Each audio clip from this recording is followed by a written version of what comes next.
Setelah 24 tahun berjuang, Anwar Ibrahim berhasil mewujudkan cita-citanya sebagai Perdana Menteri Malaysia, guys.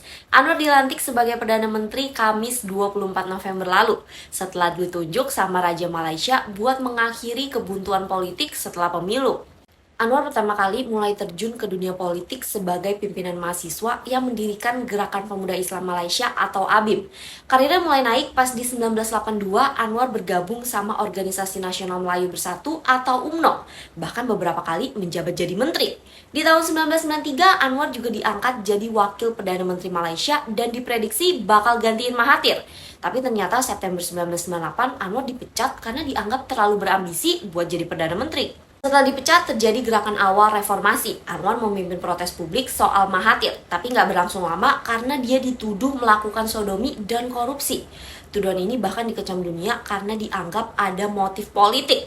Masyarakat yang nggak terima Anwar di penjara pun melakukan aksi protes. Tapi Anwar tetap di penjara sampai akhirnya di 2004, Mahkamah Agung Malaysia membatalkan dan membebaskan Anwar. Setelah bebas, Anwar sempat berhenti dari dunia politik. Tapi di 2008 dia mutusin buat balik lagi dan saat itu dia malah terjerat kasus sodomi lagi. Dan baru bebas Januari 2012 dengan alasan kurang bukti. Sebenarnya Anwar sempat menang pemilu 2018 pas berkoalisi sama Mahathir. Saat itu kesepakatannya Mahathir bakal kasih kursi PM ke Anwar setelah 2 tahun, tapi ternyata nggak dilakuin.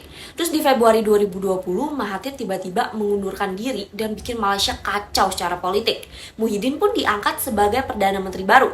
Setahun setelahnya pas pandemi Muhyiddin malah mengundurkan diri dan digantiin sama Ismail Sabri dari UMNO yang mutusin buat adain pemilu lebih cepat. Situasi Malaysia yang udah darurat butuh pemimpin baru bikin Raja menentukan Perdana Menteri. Soalnya hasil voting gak ada yang sampai menduduki 112 kursi parlemen. Akhirnya Raja pun menunjuk Anwar sebagai Perdana Menteri dan hal ini disambut baik sama masyarakat Malaysia.